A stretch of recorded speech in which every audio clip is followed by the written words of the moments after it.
Je voudrais, à l'entame de mon propos, souhaiter une chaleureuse bienvenue et un agréable séjour dans notre pays à l'ensemble des délégations et participants venus de pays amis.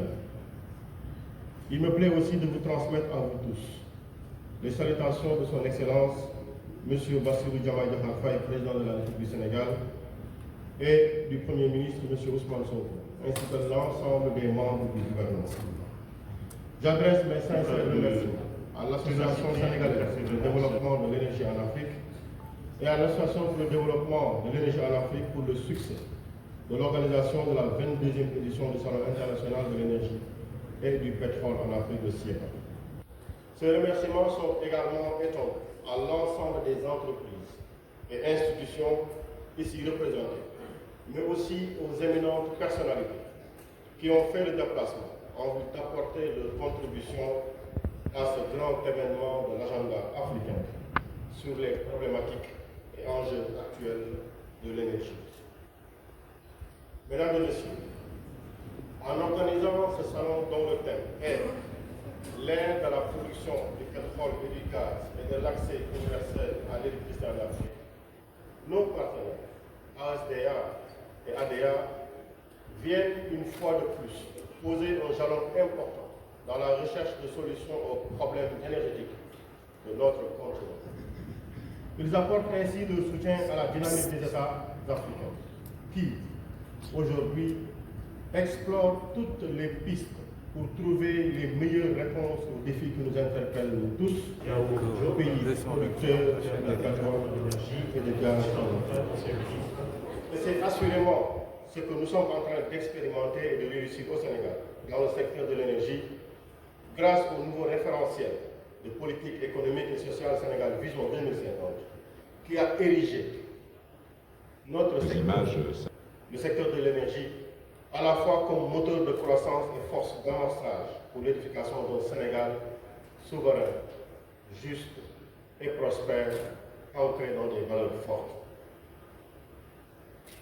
Dans ce cadre, il est attendu du secteur de l'énergie d'assurer un succès pour tous, un accès pour tous à une énergie de qualité, compétitive et durable.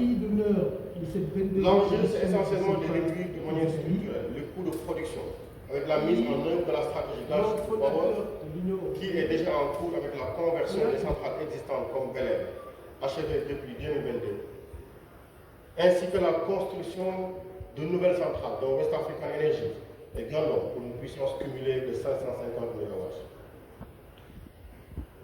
La réalisation de projets structurants a permis d'avoir 1406 km de lignes de transport et plus de 18 000 km de distribution.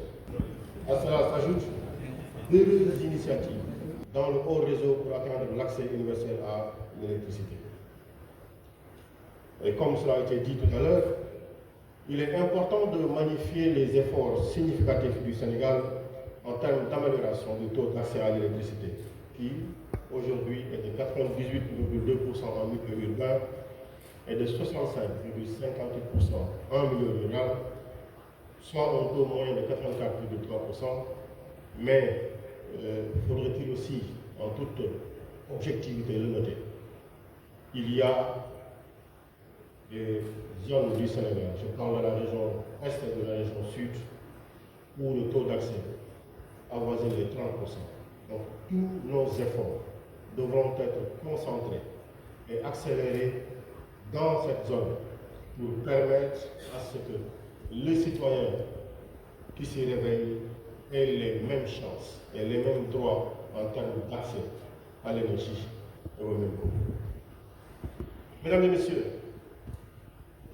distingués participants, malgré les progrès qui ont facilité l'accès à l'énergie aux populations de notre continent au cours des dernières années, la part de l'Afrique est encore aujourd'hui très faible dans le marché mondial de l'énergie et insuffisante pour assurer notre développement.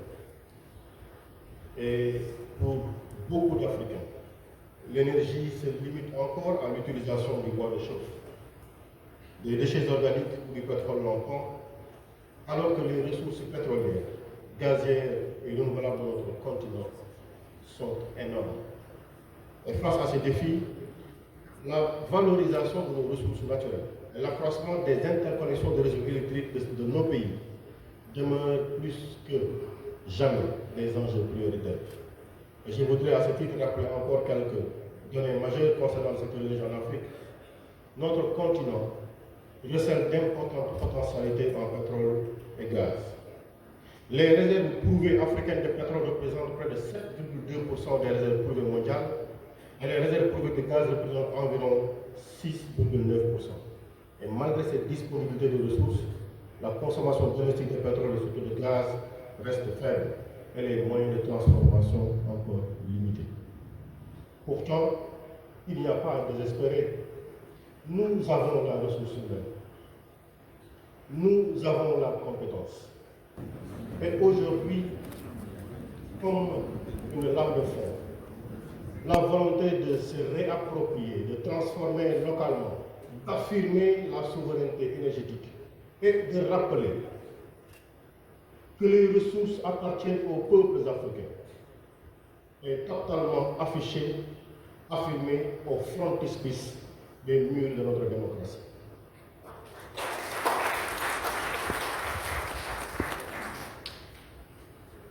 C'est vrai, une part importante de la production pétrolière est destinée à l'exportation. Les découvertes récentes et très importantes de pétrole et de gaz en Afrique de l'Est et en Afrique de l'Ouest devraient impulser le développement de la consommation. Et comme vous le savez, nous sommes au Sénégal. Le Sénégal a intégré le cercle des pays africains producteurs et exportateurs de pétrole et de gaz en 2024. Et cette nouvelle filière représente une opportunité pour le développement économique de l'Afrique. Aussi, l'utilisation du gaz naturel à la place du fioul pour la production d'électricité dans le cadre de notre stratégie gaz to power réduira considérablement la facture énergétique et notre empreinte carbone. Et, Monsieur le Président, j'ai écouté avec attention. J'ai entendu l'importance qu'il y a à discuter des sujets. Nous avons parlé des terres rares. Nous avons parlé des minerais dits critiques. Ils sont critiques pour qui, les minerais? Si nous en avons dans notre terre, elles sont plutôt stratégiques. Il se trouve la question de l'observatoire pertinent qui observe pour qualifier le sens du minerai. La qualification, l'épithète qu'on met au minerai, critique, stratégique, pour qui? Parce que vous allez à l'international, on vous donne la définition des minerais critiques. On veut harmoniser la définition du minerai. Mais quelle est la définition de minerai critique ici au Sénégal? Quelle est la définition africaine? Est-ce qu'il y a un observatoire pertinent qui permet que chaque nation, que chaque continent définisse ses centres d'intérêt et les qualifie lui-même? Ces minerais sont stratégiques pour nous parce qu'on en a une bonne partie. Vous avez parlé des minerais rares, l'yttrium, le cétrium. Quel positionnement on doit en avoir? J'ai écouté également l'importance qu'il y avait à regarder les droits des communautés. Ces communautés qui ont vécu sur les terres. Et on va avoir l'impression que c'est un discours qu'on rappelle souvent, mais on ne peut pas, comme vous l'avez dit, nous passer du centre d'intérêt de dire s'il est vrai que les ressources appartiennent aux peuples, les peuples ont participé à la création des nations, elles sont les peuples autochtones, les communautés autochtones qui ont vécu sur les terres à côté des berges où nous avons notre onshore ou notre offshore. Et le débat se posera plus tard sur la question fondamentale des clauses de stabilité que l'on met dans les contrats, où on dit impossible de revenir en arrière, impossible de les rediscuter. En Afrique, nous avons choisi de dire qu'il n'y a pas de sujet qu'on ne puisse rediscuter. Et il faut tout remettre sur la table. Il faut remettre les choses dans le bon sens. Parce que notre partenariat gagnant-gagnant, il existe. C'est vrai, il y a des coûts d'investissement extrêmement importants aujourd'hui que nous ne pouvons supporter, tout le monde. Et en attendant, la préservation de l'environnement, on en fait quoi? Le respect des droits de l'homme, on en fait quoi? Le respect des droits des communautés, on en fait quoi? Donc il nous faut intégrer tous ces éléments-là pour pouvoir répondre de manière objective à ce que l'on appelle vraiment un partenariat juste qui tient compte des attentes légitimes de toutes les parties dans ce projet. Et le Sénégal est convaincu de la nécessité de lutter contre les changements climatiques, dont les effets sont particulièrement dramatiques pour les Africains. Mais il ne faut pas qu'on nous demande de faire le choix entre le développement de nos pays et la protection de l'environnement. Voilà pourquoi aussi le DG de la SAR et le DG de Petrosen sont bien là pour savoir que le Sénégal, comme les pays africains, utiliseront l'intégralité des ressources qu'ils ont. En toute indépendance et en toute autonomie. Pour le bien des communautés, pour le bien de nos nations respectives. La satisfaction de ces besoins est notre souci permanent de création d'une dynamique de développement économique et social durable, respectueux de notre environnement, bien sûr, nécessite une coopération étroite entre les pouvoirs publics, les investisseurs privés et les organismes de développement pour relever les défis du financement. Et ça, je pense qu'on peut avoir le cadre, objectivement, pour le réaliser. Mesdames et messieurs, nous sommes fermement convaincus que les pays africains respecteront leur part du contrat. Et nous restons convaincus qu'en lieu et place d'aller tout de suite chercher un soutien auprès de la communauté internationale, nous allons regarder les choses, nos intérêts, suivant le prisme que nous définirons nous-mêmes. Nous allons structurer notre volonté. Nous allons affirmer notre compréhension et nos centres d'intérêt. Nous allons définir notre méthodologie. Et là, nous allons chercher les partenaires qui partent avec nous dans ce sens-là. Et je suis optimiste et confiant que vos échanges et discussions aboutiront à des propositions de solutions performantes et des modèles efficaces pour accélérer le développement énergétique de l'Afrique. Et c'est sur ces mots que je déclare ouverte la 22e édition du Salon international de l'énergie et du pétrole en Afrique. Et je vous remercie de votre patience et aimable attention. Nekkoon le discours du monsieur le ministre de l'énergie Birame Souleye Diop sur la 22e édition Salon international de l'énergie et du pétrole en Afrique. Merci au ministre de l'énergie, du pétrole et des mines, monsieur Birame Souleye Diop, qui va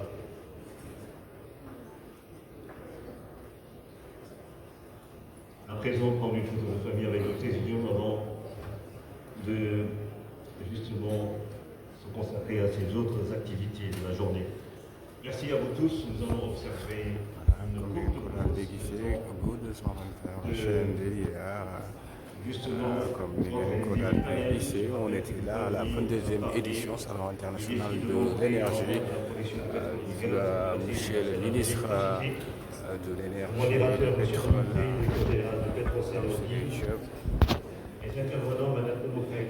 voilà, 221, la chaîne des leaders.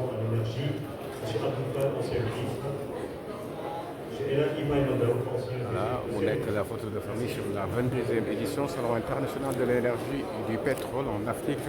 Monsieur le ministre de l'énergie Birame Souleye Diop daal di ñëwoon nag ngir daal di présider li nga xam ne nag mooy cérémonie bi gis nga ko noonu muy daal di nuyanteeg ñi nga xam ne ñoom daal di bokkaloo li nga xam ne mooy mbir mi Birame Souleye Diop ngi noonu di nuyoo le ministre de l'énergie.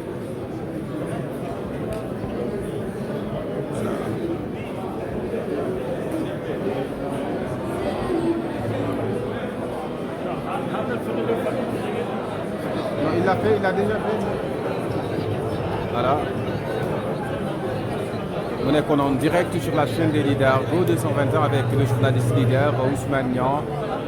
Tey nag mu nekkoon la 22e salon international de l'énergie du pétrole en Afrique. Sommet de l'énergie en Afrique, grande exposition du contenu local. Thème principal, perspective de production des hydrocarbures, autant pour moi, et de développement de l'électricité en Afrique.